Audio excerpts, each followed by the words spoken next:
Hey there, HorseCenter fans. Matt and I are back with another exciting edition of HorseCenter for you. Matt, this is the Travers preview show. This is the Travers preview of the preview of the preview show. And why not, Brian? It is the Midsummer Derby. It's one of the biggest races of the year. And let's take a look at who we think will be in the field. Early odds for that, Travers, Matt. We also talk Arlington Million, Beverly D, McKinsey, Covfefe, Mr. Money, Concrete Rose, Tom's Day Todd, Amalfi Sunrise, Beau Recall. Oh, boy. A lot on this week's edition of HorseCenter. Watch it all right here.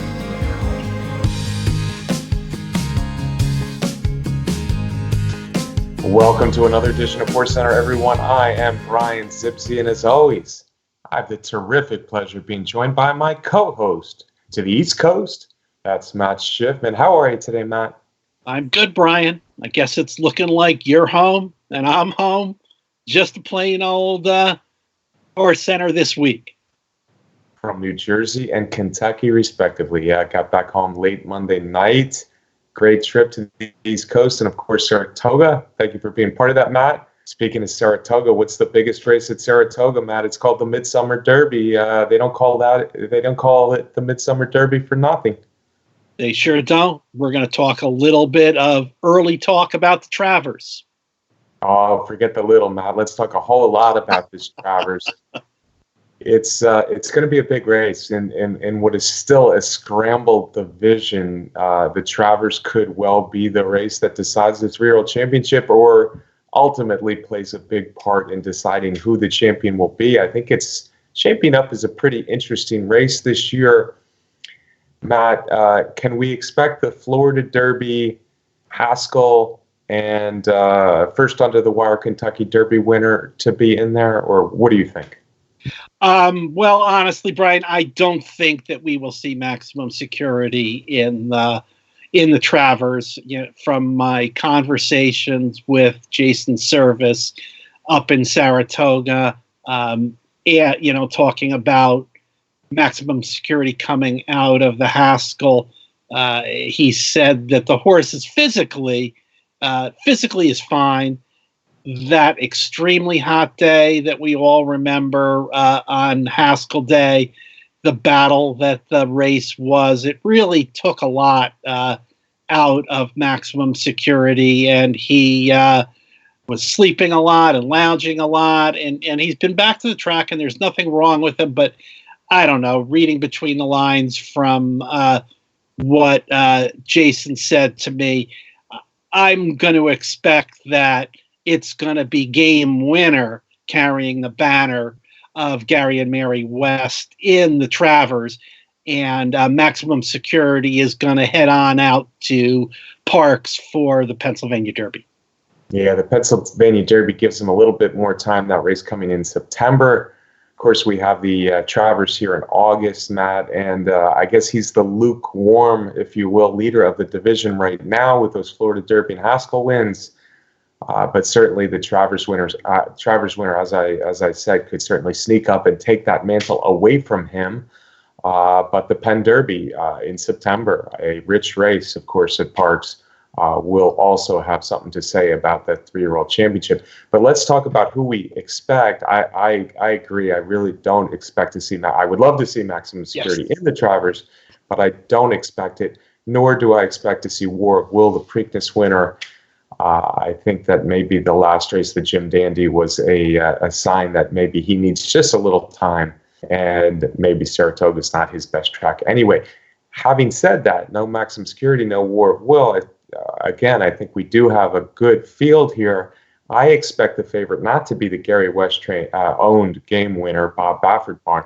I expect the favorite to come from that Jim Dandy, not the winner, Matt, the runner-up, Tacitus. He was the favorite in the Belmont. He was the favorite in the Jim Dandy. He was second in both. I think he'll be a favorite again in the Travers for trainer Bill Mott. That may be, Brian, although I'm not completely sure of that. The power of Bob Baffert at the windows is pretty huge, and I feel like game winner and Tacitus will be very close to each other. But Tacitus ran a big race in the Jim Dandy terrible break down to his knees, nose to the racetrack, and was at a disadvantage from the get-go there, but ran a tremendous race, a lot of courage to get up for second. And I think a lot of people feel like maybe Tacitus was the best horse in that race, not taking anything away from the victory of Tax. Matt, leave the morning line to me, sir. I say that humbly and half joking, but if Tacitus is in this Travers, he will be the favorite. You can mark that down. And listen, he's got a big shot. He truly has run a good race each and every time, despite not having won since the Wood Memorial. He won a nice Tampa Bay Derby, busting through horses. He overcame trouble to win the Wood Memorial over Tax. The Kentucky Derby, the Belmont, and the Jim Dandy, all good performances. 1.25 miles, right up his alley. He likes Saratoga. Yeah, he was best. And let's just say it. He was the best horse in the Jim Dandy. I don't think anybody but maybe someone out of the Tax corner would argue with that. Tacitus will be the favorite. I think you did hit on the second choice. Game Winner. Game Winner's won one race this year, though, Matt. It was a 4-horse field, and they weren't big names behind him in that Los Alamitos Derby. Hey, I'm not arguing with you about what their past performances are like. I'm thinking about the bettors and Baffert, and you're probably right that Tacitus will be the favorite, although I don't think it will be by much. Game Winner, second choice. What do you think of his chances, Matt? I'm not sure, Brian. Like you said, he got a victory in that Los Al Derby, and he needed to get a victory. He didn't beat very much. It was a very small field. I don't know. Maybe that victory as a confidence builder and all the time that he had off to mature as a 3-year-old, maybe he is ready to live up to all of his promise. We shall see. It's been a while since Tacitus has won a race himself. But, either way, I'm probably not going to be excited about the odds that are going to come with Game Winner. Yeah, Game Winner. And again, we could talk a little bit about he wasn't winning, but on the other hand, he wasn't running poorly at all. Remember Omaha Beach? He literally just missed Omaha Beach, a horse who a lot of people, by the way, he's working well out in the West Coast now. So we'll see Omaha Beach back pretty soon. But Game Winner gave Omaha Beach everything he wanted at Oaklawn. He was second in the Santa Anita Derby. Kentucky Derby, he was just so far back. It's really a puzzler to me why he was so far back, and he made up a lot of ground running very wide in the Kentucky Derby. Freshened, had a nice easy prep. Obviously, I think he was excellent as a 2-year-old. Matt, he was a champion as a 2-year-old. So some of that promise was already fulfilled at 2. Now we want to see it fulfilled at 3. All right, second choice Game Winner. I think he is certainly a threat in here. The third choice on my list, Matt, for sure. In fact, I'm very confident. Tacitus favorite, Game Winner second choice. Third choice will be Code of Honor. Code of Honor coming from the Shug McGahee barn. Little inconsistent early in the year, did win the Fountain of Youth nicely. Kentucky Derby, he ran a good race, bothered just a little bit up the rail, finished third, placed second. He too was freshened. Came back with a sharp win in the one-turn Dwyer at Belmont Park. Yes, he did. That performance by Code of Honor was everything that we wanted to see from the horse. Shug McGahee was thinking about possibly going the Jim Dandy, and then decided that they would train up to the Travers. And if in fact he is a horse that runs better with a little bit more time between his starts, and that's something that Shug figured out, then hopefully we'll get to see another top performance from Code of Honor. Yeah, Code of Honor, he excelled at one turn, and kind of before that race, I said I think he's a horse who can do well at one turn or 2 turns. He proved it at one turn. I tell you what, though, 1.25 miles, I'm not 100% sold, and I remember you saying I wish he ran in the Jim Dandy rather than just having only the Dwyer, which was some time ago, early July, as his Travers prep. Still, you got to trust in Shug McGahee, one of the best trainers out there.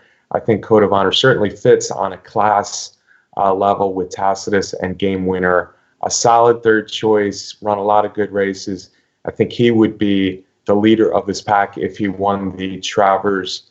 A little worried that maybe he likes a little shorter than 1.25 miles, especially compared to Tacitus and Game Winner. We'll see.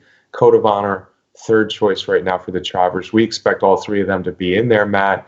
As we do for the next few horses we're going to mention, I don't think he's going to be respected. I was a little surprised that Tax was only 9-2 in the Jim Dandy. I thought he'd be closer to 9-1. Tax was a good winner of the Jim Dandy. Everybody that I saw talk about the Jim Dandy, though, said Tacitus going down to his nose out of the starting gate was the best horse in the Jim Dandy. I think Tax is going to get disrespected again, and I think it's a mistake. I see him in the 6-1 range now for the Travers. Clearly, he likes Saratoga, and he's a horse who really should like a distance. Yeah, his breeding certainly, sire by Arch, etc., says that he should do well at 1.25 miles. I agree. I thought the odds were a little short in the Jim Dandy, but overall, the wise guy word seemed to be out there that, team Tax was really, really targeting the Jim Dandy. That was the race that they wanted to definitely get the win in, and they certainly did that. And now they're going to have to step up in distance, and certainly a much bigger field, and certainly a more competitive field in the Travers. So I agree, Brian. The odds are going to be, and probably should be, higher for Tax. Well, I liked him a little bit in the Jim Dandy, and I tell you what, I like him a little bit in the Travers, Matt. I think 1.25 miles up his alley, and I think he's an improving horse. The breeding says he improves. I've always liked the looks of this horse. He looks like a 1.25 mile horse to me, too. So if we get 6-1 like I'm predicting or so, watch out for Tax again. There have been several horses who have taken their good Jim Dandy form over to the Travers, and I think Tax could prove to be another one. There's another horse I have to mention, Matt, and I have him even higher on the odds board, and that's Brad Cox's Owendale. I've been impressed with Owendale most of the year, especially in the last three. I think coming out of a Ohio Derby win where he didn't exactly romp against the field, I think Owendale's going to drift up, and he might be higher than Tax, maybe in the 8-1 range. But I think Owendale, the winner of the Lexington, the winner of the Ohio Derby, and a really good third in the Preakness, is another horse we have to give serious consideration to in the Travers. Yeah, I agree with that, Brian, and I certainly agree with the fact that the odds are going to be relatively high on the horse. His wins have been, outside of New York, so he doesn't have the kind of more prestigious victories of some of the other horses that we have already described. But like you said, it's Brad Cox. The guy knows how to train for big races, and Owendale, he hasn't done anything wrong for a few races. He's another horse like Tax. I've always liked the way he looks. Just a big, strong, handsome individual. I think Owendale is for real, despite maybe that Ohio Derby win not looking glowing on paper. He really ran very wide in the Preakness, and I thought he deserved better than third that day. I think he can make some noise in this Travers, Matt. And as you said, Brad Cox, the Brad Cox juggernaut's been rolling for a couple of years, and it shows no signs of slowing down now. Watch out for Owendale, maybe as the fifth choice. Other horses I really do expect to see in the Travers include the top two from the Curlin, Matt. That would include the lightly raced Highest Honors, the Gray from the barn of Chad Brown. He's only had 3 lifetime races. He won that Curlin. And the horse behind him, Endorsed, who is lightly raced this year, was second that day. What do you think of those two? Hey, I think, Chad Brown, Highest Honors, lightly raced, taking a positive spin on that. He certainly looks like a horse that has room to still improve. taking a more negative spin on that. He's going to need to improve and make another big step up to deal with this field in the Travers. Is it possible that he's going to do that? Sure, why not? You're going to get unusually high odds on a Chad Brown horse in here, Brian, if we're talking about possibly fifth choice, sixth choice in there. You don't get double-digit kind of odds on Mr. Saratoga Chad Brown very often. Endorsed ran really well in that race, but I don't know. I feel a little dubious about him and the 10 furlongs. Yeah, I agree with you, Matt. I think of the two, Endorsed has reason to move forward with very little racing this year, but Highest Honors looks like he is the one with the higher ceiling for me, and maybe the ability to get 10 furlongs more with his breeding. Having said that, like you, I think the Curlin was certainly a weaker race than the Jim Dandy. And with the 5 that we've already talked about a little bit, I think the Curlin horses are up against it. But those are likely the 6th and 7th choices for the Travers. And our producer, Brett Workman's going to flash some HorseCenter odds here, early HorseCenter odds for the top horses in the Travers. And we can really start to get excited about it as a betting race, because I think it is a good betting race. I'm almost leaning towards horses like Tax and Owendale, who are 6-1, 8-1 on our early odds here, Matt. So the Travers should be fun. We're a couple weeks away yet, but we're always looking forward to the Midsummer Derby here on HorseCenter. Matt, sooner than the Travers, though, we've got some big turf going on in suburban Chicago, my old haunting grounds. I guess I have a lot of old haunting grounds these days.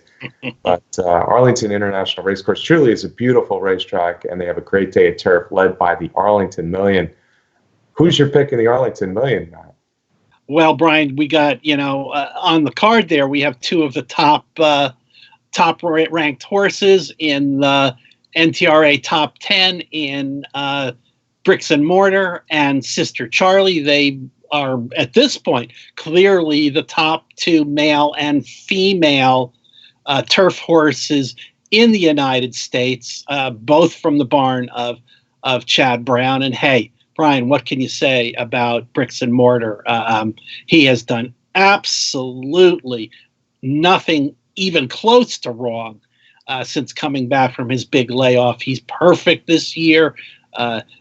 Grade 1 competition, except for one race, and in every one of those races, with his closing running style, there was no doubt he looked much the best in every one of those races, and hit the wire, obviously much the best in those races. You're going to get really short odds on Bricks and Mortar, but he's earned them, and I don't know, Brian, I don't see him losing in here. Yeah, Matt. Unfortunately, I'm not excited about the Arlington Million, or the Arlington Million Day for that matter, as a betting proposition.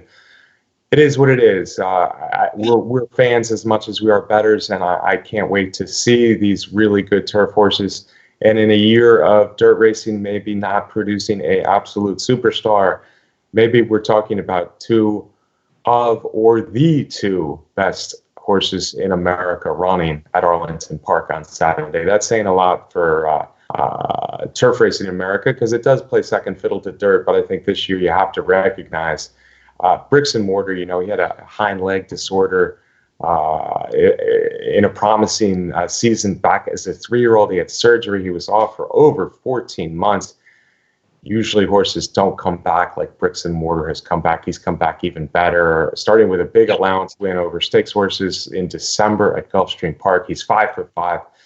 You say a big closing kick, but he really does put himself in good position every time. Every time they're straightening out Bricks and Mortars, they are ready to make that burst of speed that he has. It's irresistible, and I truly think he might be one of the best American turf horses of this 21st century. I really don't see him losing. Now, we should talk about the Manhattan a little bit, because the horse that ran second in that race, Robert Bruce, actually won. The Chilean 6-year-old, the import from South America, also trained by Chad Brown, won this race last year. He won it impressively with a late turn of foot. A lot of people watched the Manhattan and said, boy, what if Robert Bruce had clear sailing? I don't see it. I think Bricks and Mortar was better all the way in the Manhattan. Sure, Robert Bruce had to wait just a little bit, but to me, I agree with you. Bricks and Mortar is just too good right now. If he runs close to his best race in the Arlington Million, Matt, I think Robert Bruce is running for second money again. And frankly, of the rest of the Arlington Million horses, Robert Bruce looks second best to me. Yeah, I can't argue with that, Brian. And Robert Bruce, as you said, won the Million last year and is trying to win the Million for the second time, which hasn't happened very often. Brian, who do you think? We've got Magic Wand, the filly from Europe, from the Aidan O'Brien barn, entered in both the Arlington Million and the Beverly D. Where do you think she's going to go? Yeah, I have no idea. I don't think the Million is that much tougher, save Bricks and Mortar. So I certainly could see her running in the Million, but I really don't know. I think it's 50-50. We don't know. She pre-entered in both, and she could run in both. Put her in the Million. It's a bigger race. She's a threat to be certainly in the exotics in there, but Bricks and Mortar for me. By the way, Matt, yeah, horses have won the Million twice. John Henry notably early on, but no horse has won it 2 years in a row. So Robert Bruce would be going for a record there, but I think his stablemate denies it. Whether Magic Wand runs in this or the Beverly D, she's probably around the third choice. She's not been winning, although she has some good performances there in Europe. In the Beverly D, hey, I want to say something negative about one of these two favorites. Sister Charlie, you said clearly the top turf female, but she's only won one race this year. To me, that leaves at least a question mark, no?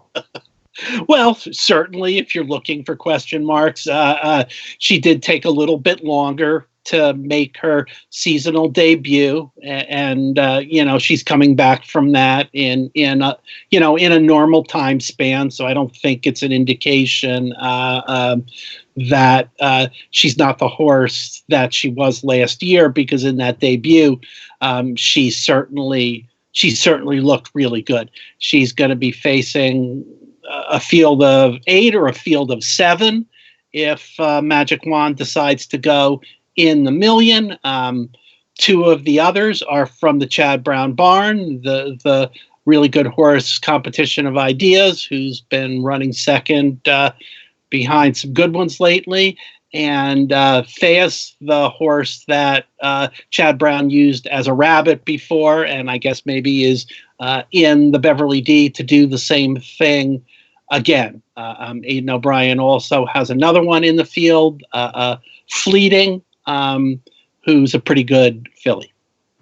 Yeah, Fleeting is more than a pretty good filly. She's an outstanding European. The problem with Fleeting is she's a 3-year-old, and is she ready to beat the olders? She was second and or third in both the Irish Oaks and the Epsom Oaks. She ran a very good race to be second.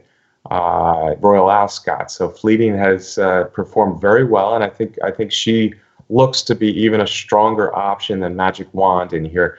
Fleeting, though, is dropping down from a 1.5-mile race, a series of 1.5-mile races, down to 1 mile and 3/16. The Beverly D being a 16th shorter than the Arlington Million. So, yeah, maybe Magic Wand's the third choice. Competition of Ideas is a very nice turf filly, but let's face it, she's only 4th or 5th on the Chad Brown depth chart. Sister Charlie, you said it, in her return race, she was very good last year as a 4-year-old in America. Very good. She was a champion, Breeders' Cup filly and mare turf winner. This year's Diana might have been her best race yet.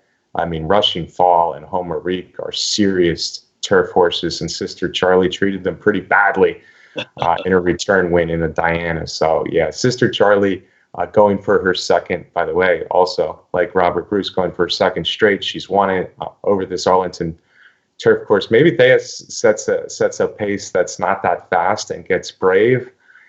Maybe Fleeting comes over and runs her best. But Sister Charlie, if she returns to anything like that Diana form or the Breeders' Cup Filly and Mare Turf form this year, last year, it looks like a double dip for the Chad Brown favorites to me. Bricks and Mortar, Sister Charlie, Arlington Million, Beverly D on Saturday.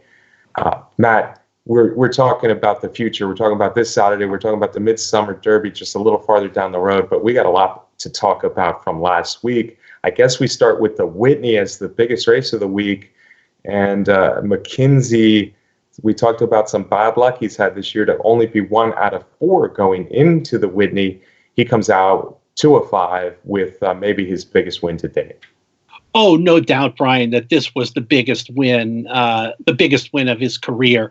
He had other Grade 1 victories in his career, but that was when he was a 2-year-old, and that was when he was a 3-year-old in age-restricted races. This was a big win for him against older horses in the older male division. No question about it that this was the biggest win of his career. And I'll tell you what, Brian, jockey Mike Smith made it very clear there would be no way that he was going to get in trouble in this race. And after the horse cleared the first turn and headed into the back stretch, Mike Smith took his first opportunity to just ease his horse back a little bit and moved McKenzie just to the outside so he would have clear sailing in the race.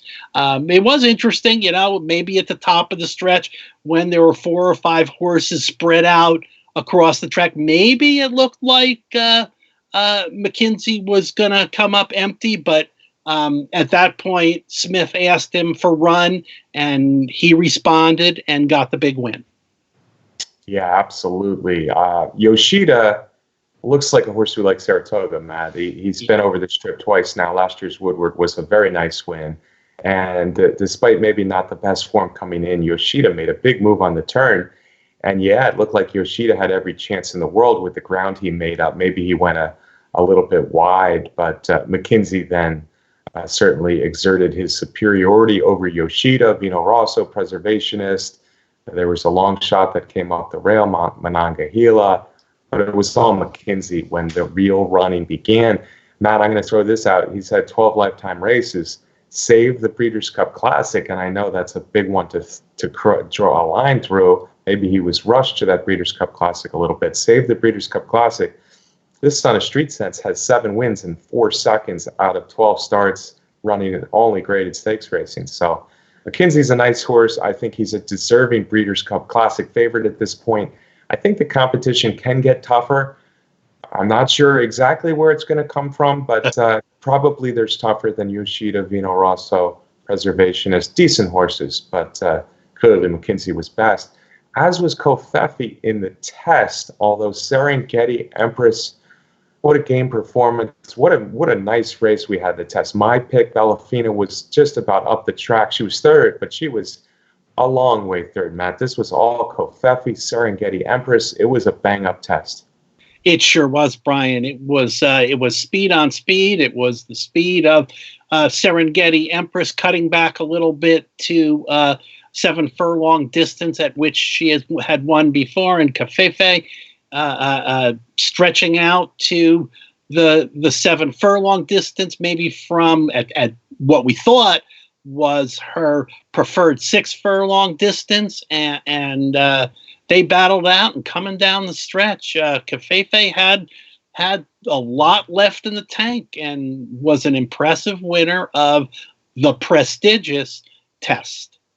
Yeah, the test is a great race. Test has become one of my favorite races over the years. I remember watching Lady Secret beat Mom's Command years ago. The test it's just a nice race, kind of like the Met Mile for me. Saratoga's version of the Met Mile, even though it's 3-0 fillies. And this was a good test, Matt. Royal Charlotte, I believe, was the favorite. Didn't fire against this group. Serengeti Empress is as game as they come. Kofefi, though, impressed me on several levels. Being able to sit just off of Serengeti Empress, being able to run against true Grade 1 fillies, and then you said it, 7 furlongs.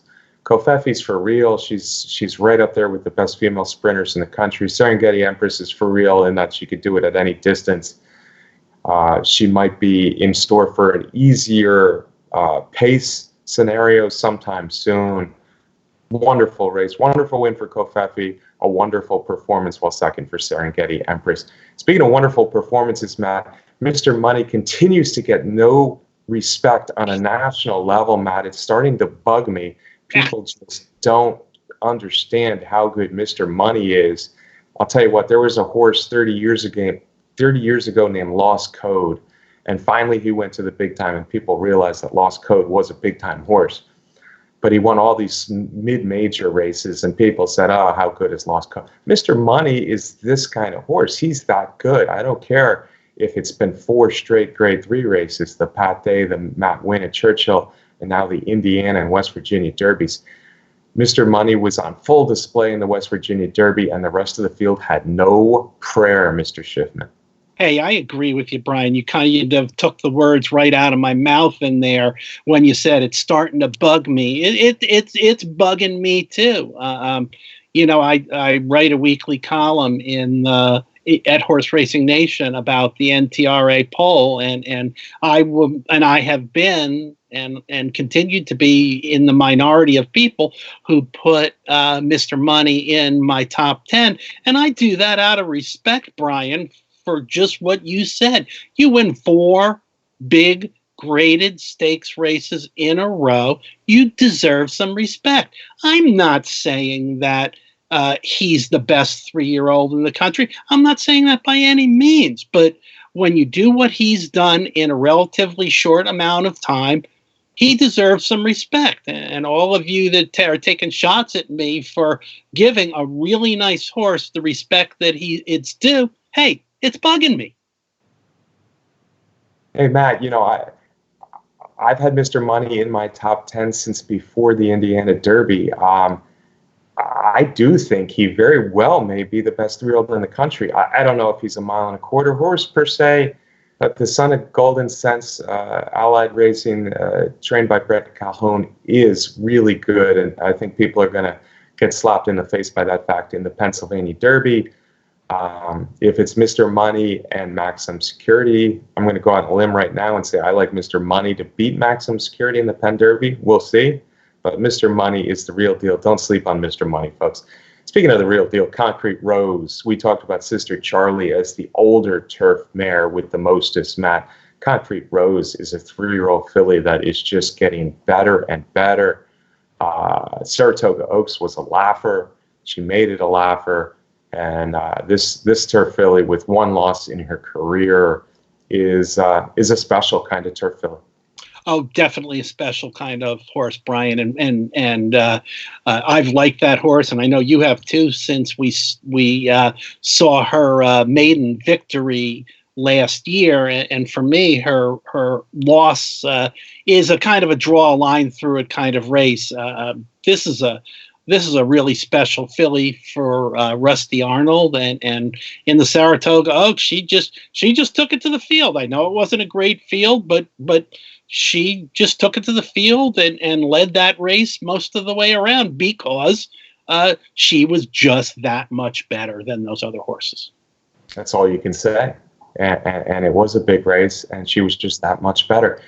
Mr. Money, it's time for people to recognize how good he is. That'll happen in the Pennsylvania Derby. Concrete Rose, I think people are going to recognize how good she is when she moves up to older turf mares, because it's a really strong older turf mare division led by Sister Charlie.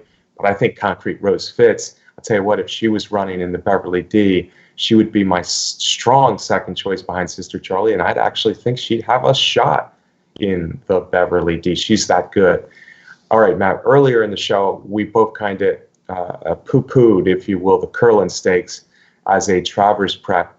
I'm not ready to poo-poo the Alydar as a prep for the Woodward. Similarly, it's run right before the Whitney, like the Curlin is run right before the Jim Dandy. Tom's Day Tot, like Saratoga, he looked good in the Alydar. And I think Al Stahl has a 6-year-old son of Smart Strike. If he can keep him healthy, he's one of the horses. I'm serious about this, folks. He's one of the horses that could really make some noise in the Breeders' Cup Classic, or at least make some noise in this division.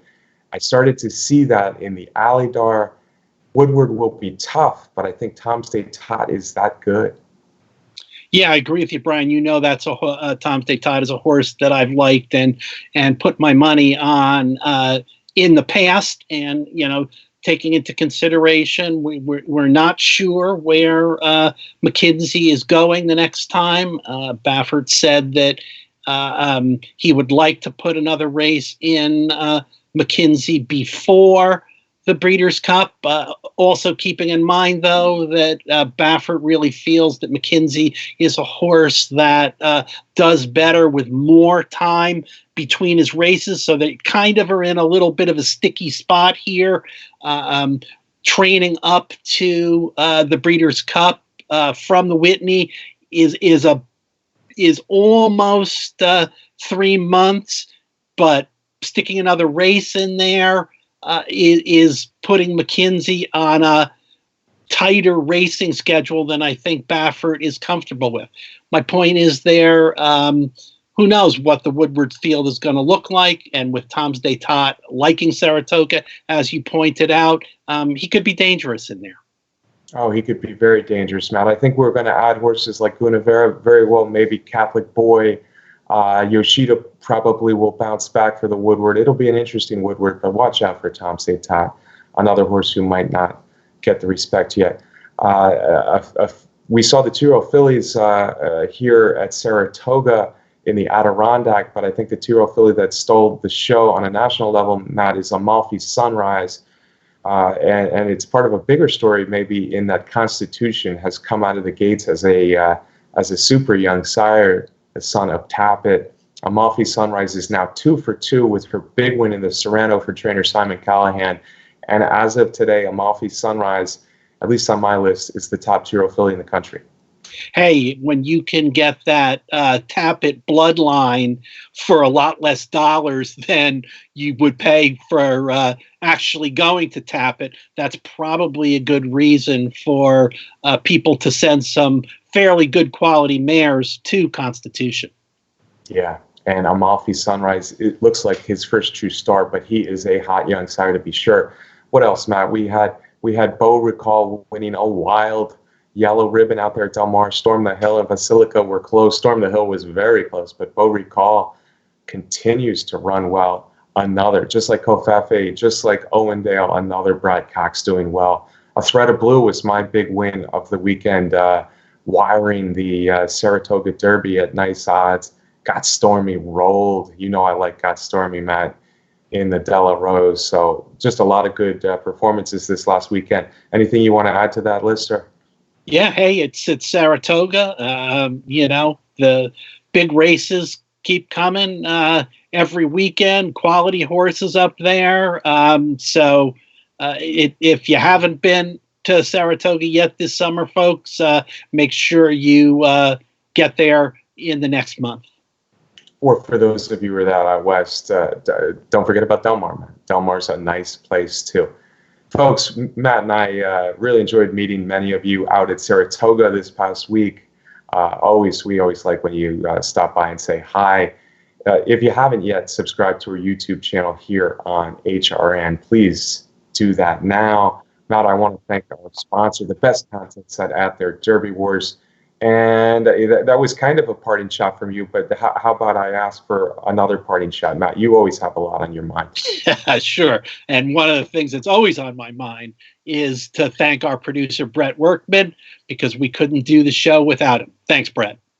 Yeah, and we talked about the Travers earlier, Matt. On that same day, you know how big that card is. How about we get a late and midnight Basu together for the personal ensign? Wouldn't that be fun? That would be a good one. Yeah, and that's what it looks like right now. So, hey, that's what we're all about here on HorseCenter, having fun. Matt and I love doing the show. We'll be back next week to talk about more big summertime races right here on HorseCenter. See you then.